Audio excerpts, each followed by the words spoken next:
नमस्कार दोस्तों, आप सभी का बहुत बहुत स्वागत है। हरियाणा के कांग्रेस के बड़े कद्दावर नेता और पूर्व मुख्यमंत्री भूपेंद्र सिंह हुड्डा से ईडी की लगातार पूछताछ चल रही है और हरियाणा के पूर्व सीएम पर बिल्डरों को फायदा पहुंचाने का आरोप है। आपको बता दें कि हरियाणा के पूर्व सीएम भूपेंद्र सिंह हुड्डा से दिल्ली में ईडी की पूछताछ खत्म हो गई है और हुड्डा से करीब 7 घंटे तक पूछताछ हुई है।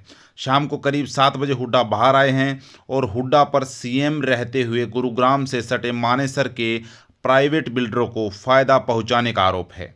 हालांकि पूछताछ को लेकर न तो हुड्डा ने किसी तरह का आधिकारिक बयान दिया है और न ही ईडी ने कोई बयान सामने दिया है, लेकिन इसके साथ साथ जिस तरीके से जो एक तरफा रवैया सरकारी एजेंसियां कर रही हैं, उससे साफ साफ पता चलता है कि जैसे ही अब 2024 के चुनाव आने वाले हैं, तो उसको देखते हुए ये कार्रवाई एक राजनीतिकरण का रूप ले लेती है।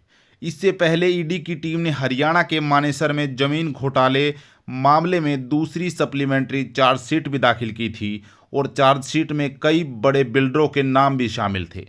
इस पूरे मामले में सबसे अहम बात यह है कि ईडी ने अपनी जांच गुरुग्राम पुलिस के बाद सीबीआई की दर्ज एफआईआर के बाद शुरू की थी और सीबीआई ने इसमें हरियाणा के पूर्व मुख्यमंत्री भूपेंद्र सिंह हुड्डा समेत 34 लोगों को आरोपी बनाया था, जिसके बाद ईडी ने इसमें मनी लॉन्ड्रिंग का मामला दर्ज किया था और इसमें अब तक 108.79 करोड़ की प्रॉपर्टी भी अटैच हो चुकी है।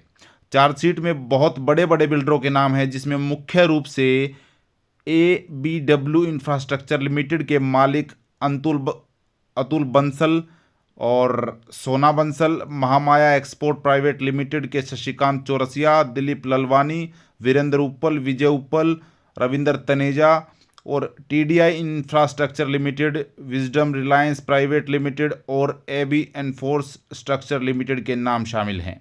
और सबसे बड़ा आरोप भूपेंद्र सिंह हुड्डा के ऊपर यह लगाया जा रहा है कि सस्ते दामों में किसानों से ज़मीन खरीदकर इन बिल्डरों को मुनाफे के तौर पर बांट दी गई। बिल्डरों ने मानेसर, नौरंगपुर और लखनौला के किसानों को सस्ते दामों पर जमीन अधिग्रहण का डर दिखाकर उनसे 20 से 25 लाख रुपए प्रति एकड़ के हिसाब से 350 एकड़ जमीन को अपने नाम करवा लिया। और ईडी का आरोप है कि बिल्डरों के कहने पर तत्कालीन कांग्रेस सरकार ने जमीन अधिग्रहण का नोटिफिकेशन निकाला और इसका तुरंत फायदा उठाते हुए बिल्डरों ने इसे सस्ते दामों पर जमीन को खरीद लिया और प्रति एकड़ करीब 4 करोड़ रुपए में बेच दिया।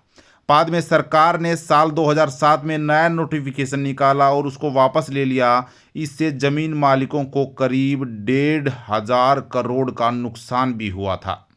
और इस मामले में ABWIL ग्रुप सबसे मुख्य सूत्रधार रहा है। जांच में पता चला है कि किसानों की सबसे ज़्यादा जमीन इसी इंफ्रास्ट्रक्चर लिमिटेड कंपनी ने ली है। इस ग्रुप की कंपनी के मालिक अतुल बंसल ने इस ज़मीन को खरीदा है और बाद में दूसरे बिल्डरों को महंगे दामों पर इसे बेच दिया गया।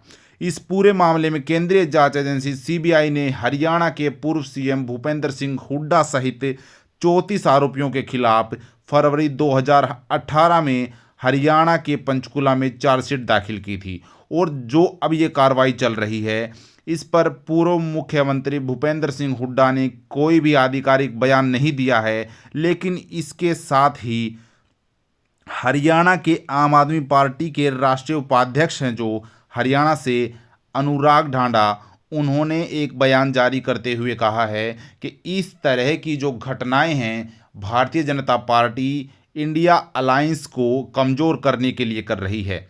लेकिन अनुराग ढांडा ने साथ में कहा है कि इंडिया के हाथों हार का जो डर है वो भाजपा को सता रहा है और इसलिए जो भाजपा के नेता हैं वे सरकारी एजेंसियों का गलत उपयोग करके अन्य पार्टियों को डराने की कोशिश कर रहे हैं। और साथ में ही उन्होंने कहा कि अगर हरियाणा में कांग्रेस और आम आदमी पार्टी मिलकर लड़ती हैं तो भाजपा कहीं पर भी टिक नहीं पाएगी।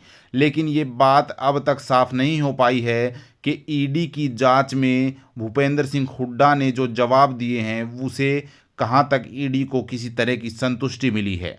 और जो भी नई अपडेट हमारे बीच आएगी हम आपके बीच रखते रहेंगे। ऐसी ही राजनीतिक और तरोताज़ा खबरें देखने के लिए हमारे चैनल को सब्सक्राइब कर लीजिए और यदि आपने अभी तक वीडियो को शेयर नहीं किया तो शेयर कर दीजिए। एक नई अपडेट के साथ आप सभी के बीच होंगे, तब तक के लिए जय हिंद, जय भारत।